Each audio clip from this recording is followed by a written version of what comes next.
I've been building a mansion in survival Minecraft for 4 years, and now it looks like...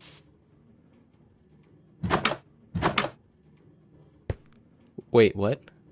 Yeah, so it kind of looks like I've done basically nothing, but it has improved since my last video all the way back in 2023, which was the first video I ever posted on my channel.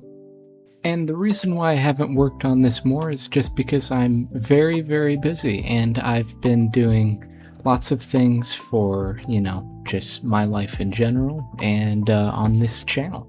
So without further ado, let's see what I actually have done.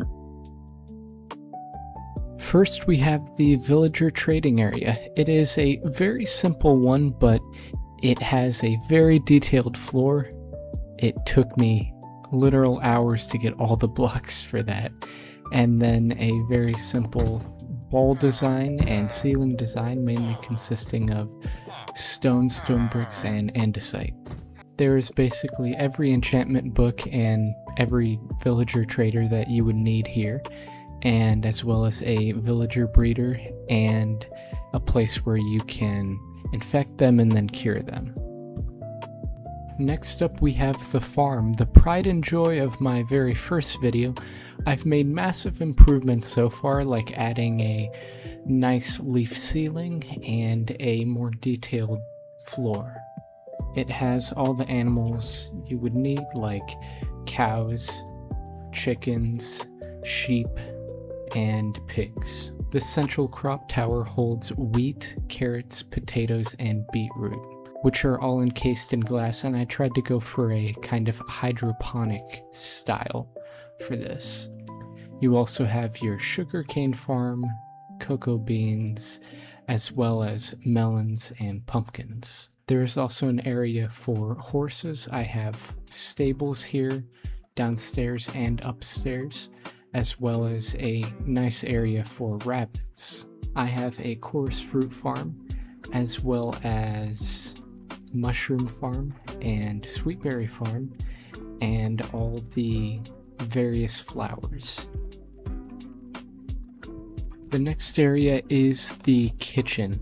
It is a very roomy area, which I added a lot of paintings, and I tried to go on the darker side for the lighting here.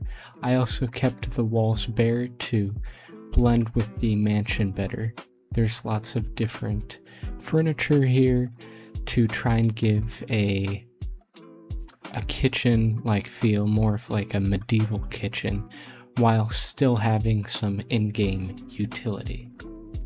I went with a checkered pattern for the floor and tried to add lots of paintings to fill up the empty space on the walls in an easy way. The next area, which has gone basically unchanged except for adding the lays in here, is the brewery. The brewery was the very first room I made in this mansion. It houses a netherwort farm, as well as lots of different brewing stands, a unlimited water source here. I have a storage area, and then a ingredients dispenser. All of these cauldrons are filled with every different type of potion, so if I want to just easily grab one on the go, I can. I had very simple lighting here. The walls are quite bare, but I'm going more so for functionality on this build. I did try and add some plants to break up the environment, as well as the crystals. The next and weirdest one is this lush kingdom area. This is a build I kind of let my brother go crazy with. I just said, here's a room in my mansion, go ahead and build anything you want in it. So here there are lots of little nooks and crannies. There's this waterfall you can swim into.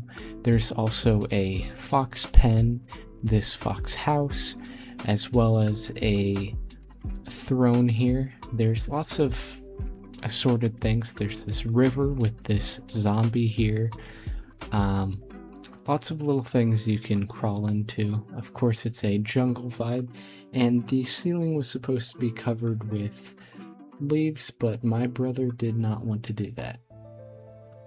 The final and greatest room by far that is currently finished in this mansion is the library.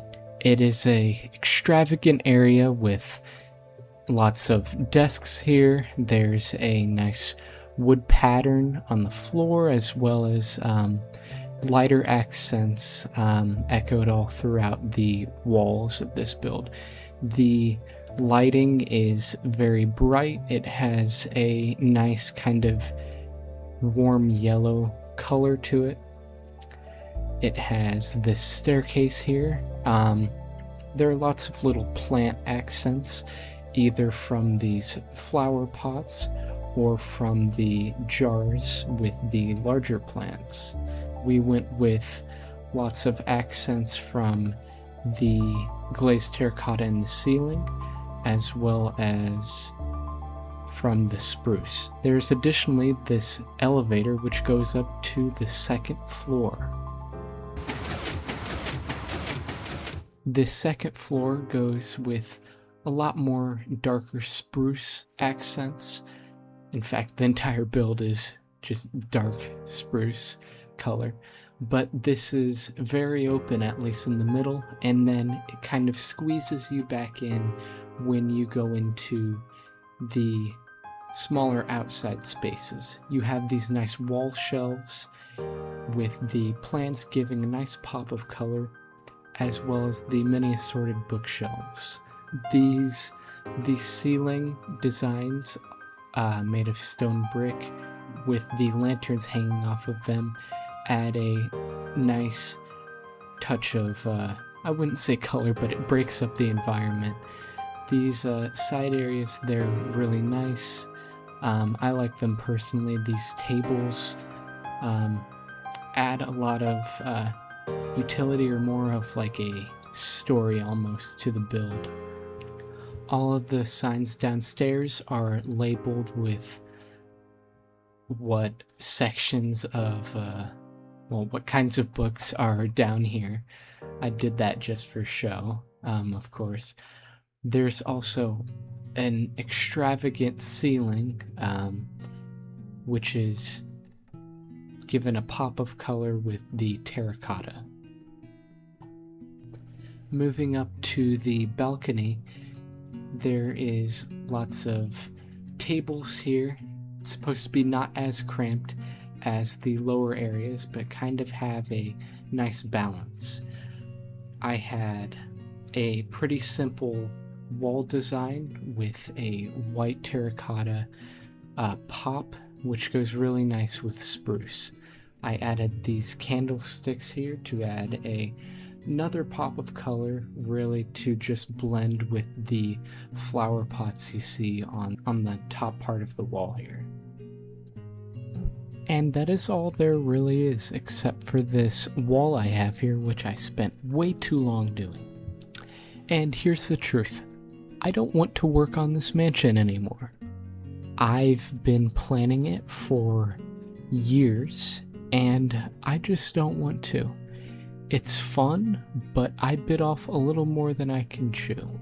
But thankfully, I have all of the plans here.